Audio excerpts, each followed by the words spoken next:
का नुकसान हुआ है वो बहुत अधिक हुआ है। हमारी सरकार की प्राथमिकता में हेल्थ सेक्टर प्रायोरिटी लिस्ट में है, एजुकेशन सेक्टर प्रायोरिटी लिस्ट में है और हेल्थ सेक्टर में हम नए दिन प्रतिदिन बदलाव कर रहे हैं। टांडा मेडिकल कॉलेज का मैंने कल रिव्यू बैठक ली थी। टांडा मेडिकल कॉलेज में असिस्टेंट प्रोफेसर की कितनी सीटें चाहिए, प्रोफेसर की कितनी चाहिए, किस डिपार्टमेंट की ज़्यादा प्रॉब्लम्स है, मेडिसिन्स में है, न्यूरो में है, कई डिपार्टमेंट्स है जिसकी प्रॉब्लम्स है, हम उसको समझ रहे हैं। वो चाहे आईजीएमसी है, सभी मेडिकल कॉलेज को high and technology, medical technology से हम डेवलप करने की कोशिश कर रहे हैं। मेडिकल सेक्टर में पैसे की कोई कमी नहीं है, एजुकेशन सेक्टर में पैसे की कोई कमी नहीं है निश्चित तौर पर, लेकिन क्वालिटी हेल्थ सिस्टम होना चाहिए, क्वालिटी एजुकेशन सिस्टम होना चाहिए। जो पिछले 5 साल में क्वालिटी से कंप्रोमाइज़ करके जो हमारे हिमाचल की जनता है उनको सही जानकारी ना देकर जो ये कार्य पिछली भारतीय जनता पार्टी की सरकार ने किया है, हमारी सरकार उसको दुरुस्त करके व्यवस्था परिवर्तन करके आगे हिमाचल प्रदेश को आत्मनिर्भर बनाने की दिशा में आगे बढ़ रही है। जिस तरह से बिजली विभाग के कर्मचारी लगातार सड़कों पर हैं और उनका कहना है कि देखिए बिजली विभाग के कर्मचारी हमारे परिवार के सदस्य हैं, उन्हें बात समझनी होगी, उनको अपने पैरों पर खड़ा होना पड़ेगा। हो क्या गया है, बिजली बोर्ड को के कर्मचारियों से भी हम बात करेंगे। पिछले काफ़ी सालों से जहाँ सुधार होने चाहिए वहाँ सुधार नहीं हुए।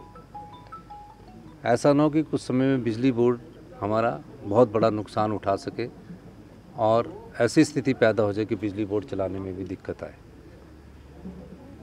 अब बिजली बोर्ड के जो सरकारी कर्मचारी हैं और बिजली बोर्ड के जो पेंशन भोगी है वो 2.5 रुपये पर यूनिट उनकी पेंशन पर और उनकी सैलरी पर खर्चा आता है।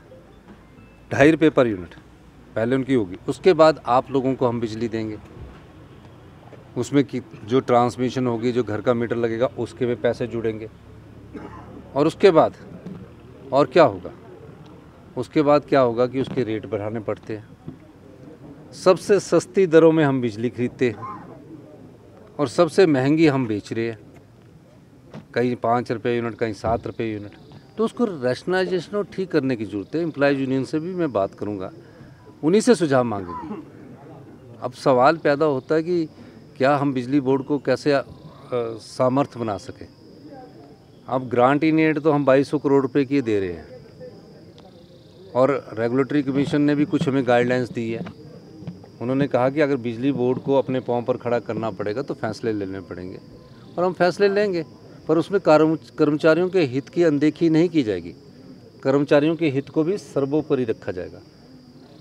कोई राजनीति नहीं है, कोई कर्मचारियों को तंग करने का मंशा भी कोई सरकार की नहीं है, लेकिन क्या हम ग्रामीण लोगों के पास जो गांव में बैठा हुआ किसान है उसके हाथ को कम मजबूत करेंगे, उसके लिए कौन सी योजनाएं लेके आएंगे। शिक्षा के स्तर में जो गिरावट पिछली भारतीय जनता पार्टी की सरकार ने लाई, आपको मैं बताना चाहता हूं कि 5वीं के बच्चे को अगर पूछो तो दूसरी की कक्षा की किताब नहीं पढ़ सकता वो, तो क्या एजुकेशन दे रहे हैं। धोखा दे रहे हैं उन माँ बाप को कि जिनको हम गवर्नमेंट स्कूल्स में भेजकर बोल रहे कि अपने बच्चे को शिक्षा ग्रहण करने के लिए भेजें।